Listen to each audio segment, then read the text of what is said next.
बच्चों, यह class 12 biology का जो है फर्स्ट चैप्टर, यह sexual reproduction in flowering plant, इसमें धीरे धीरे करके हम छोटे छोटे टॉपिक के रूप में लेक्चर वीडियो बना के देंगे। आप देखते रहिए, बहुत ही आसान है और इससे क्वेश्चन आते हैं नीट में भी और सीबीएसई बोर्ड एग्जाम में भी।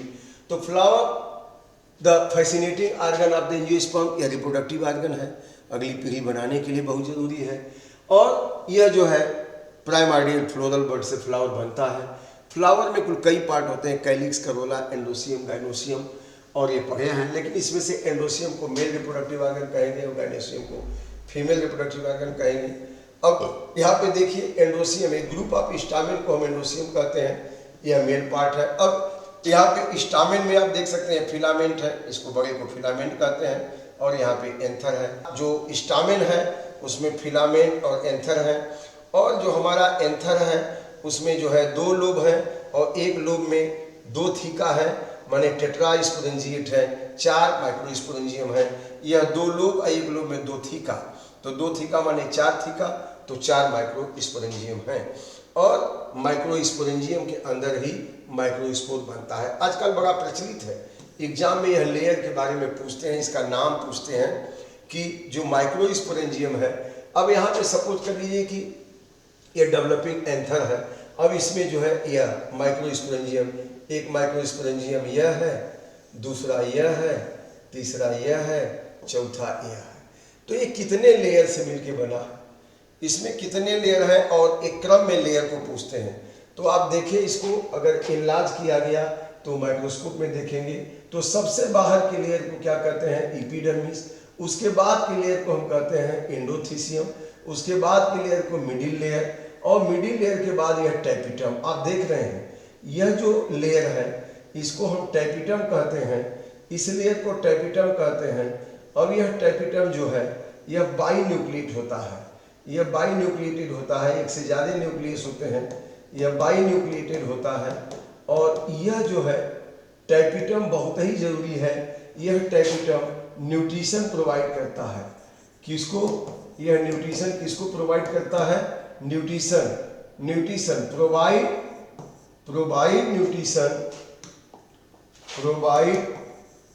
Nutrition to developing pollen grain. Developing pollen grain को क्या करता है, न्यूट्रिशन प्रोवाइड करता है। तो माइक्रोस्पोरेंजियम में कितने लेयर हो गए, पहला लेयर हो गया एपिडर्मिस, फिर उसके नीचे एंडोथीसियम, फिर मिडिल लेयर। ये 3 लेयर को तो हम कहते हैं प्रोटेक्टिव है, यह प्रोटेक्शन करती है, प्रोटेक्शन में मदद करती है और डाइसेंस में, पॉलन ग्रेन को रिलीज करने में। लेकिन चौथी लेयर जो ये है टैपिटम, ये न्यूट्रिशन प्रोवाइड करती है, न्यूट्रिटिव है। और इसके अंदर में क्या है, इसके अंदर में देखिए स्पोरोजिनस टिश्यू है, और स्पोरोजिनस टिश्यू यही डिप्लॉयड माइक्रोस्पोर मदर सेल या पॉलन मदर सेल, यही जो है डिवाइड करके पॉलन ग्रेन बनाते हैं। मियासिस डिवीजन से ये ढेर सारा पॉलन ग्रेन बना लेते हैं। जब ये एंथर मैच्योर हो जाता है तो एंडोथीसियम का पानी सूख जाता है और यह स्ट्रेच होता है और पॉलन ग्रेन बाहर निकल जाते हैं। तो पॉलन ग्रेन किससे बनते हैं, यह पॉलन ग्रेन बनते हैं इसी माइक्रोस्पोर मदर सेल से। यह माइक्रोस्पोर मदर सेल या इसको पॉलन मदर सेल पीएमसी भी कहते हैं। और यह मियासिस डिवीजन करके यह 4 माइक्रोस्पोर टेट्राड बनाते हैं, 4, 3 सामने 1 पीछे, और यह खुलेंगे तो कैठो बन जाएगा, 1 से 4 बन जाएगा पॉलन ग्रेन, 4 इसको मेल गैमेटोफाइट। और फिर इसका डेवलपमेंट होगा, इसमें वेजिटेटिव सेल, जनरेटिव सेल बनेंगे। तो मेरा यही बताने का उद्देश्य था कि जो हमारा एंथर है उसमें माइक्रोस्पोरेंजियम 4 होते हैं ईच एंथर में, और ईच माइक्रोस्पोरेंजियम में एपिडर्मिस, एंडोथीसियम, मिडिल और टैपिटम, ये 4 लेयर होती है, जिसमें बाहर की 3 layer epidermis, endothecium, middle layer protective है और उसको डाइसेंस मदद करती है। लेकिन अंदर की जो टैपिटम लेयर है वह जो है न्यूट्रिशन प्रोवाइड करती है, और microspore mother cell meiosis division से माइक्रोस्पोर माने पॉलन ग्रेन बनाते हैं। तो ये रहा आपको एंथर के बारे में, और किस तरह से एंथर में माइक्रोस्पोरेंजियम के लेयर हैं और कहाँ से पॉलन ग्रेन बनता है। सो आप यहाँ पे बड़े आराम से आप यहाँ देख सकते हैं। अब इसी चीज़ को हम यहाँ देख लें माइक्रो स्पोरेंजियम है 4 लेयर, अभी हमने बताया epidermis, endothelium, middle layer tapetum, outer 3 layer help in protection and dehiscence, और इनर मोस्ट चौथा layer tapetum provide nutrition to developing pollen grain. अब स्पोरोजिनस टिश्यू को कहते हैं, वो उसमें जो सेल होते हैं उसको प्राइमरी मदर, जो पॉलन मदर सेल या माइक्रोस्पोर मदर सेल, और यह मियासिस करके टेट्राड माने 4 पॉलन ग्रेन बनाते हैं। तो माइक्रोस्पोरेंजियम में माइक्रोस्पोर बनने की प्रक्रिया को माइक्रोस्पोरोजेनेसिस कहते हैं। और जैसे ही माइक्रोस्पोर बनता है, देखिए अब यहाँ पे आप देख सकते हैं कि यह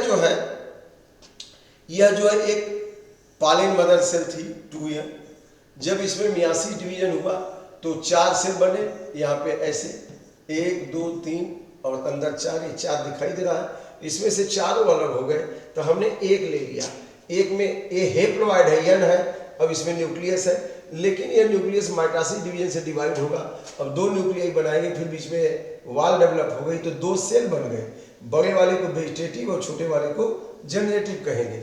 अब यह पॉलन ग्रेन बन गया, लेकिन मेल गैमीट नहीं है, यह जो पॉलन ग्रेन है, यह पॉलन ग्रेन को हम क्या कहते हैं, मेल गैमीटोफाइट, इसको क्या कहेंगे, मेल गैमीटोफाइट, क्योंकि अभी इसमें मेल गैमीट जनरेटिव सेल से बनेगा, तो यह मेल गैमीटोफाइट है, माइक्रोस्पोरेंजियम में बना।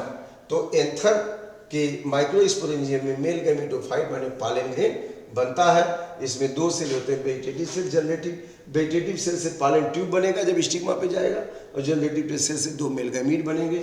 वहीं एक मेल गैमीट किसको फर्टिलाइज कर देगा, एक सेल को, दूसरा मेल गैमीट फर्टिलाइज कर देगा सेकेंडरी न्यूक्लियस को, पोलर सेल को, तो उससे स्पर्म बनेगा, और एक सेल से फर्टिलाइजेशन के बाद जाइगोट बनेगा, फिर एम्ब्रियो बनेगा।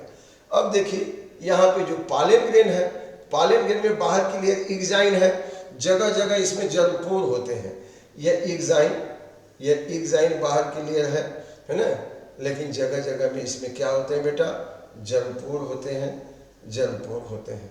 और एग्जाइन किसका बना होता है, अभी आप जानते हैं, स्पोरोपॉलिनिन का बना होता है। किसका बना होता है, स्पोरोपॉलिनिन का। इंटाइन किसका बना होता है, इंटाइन बना होता है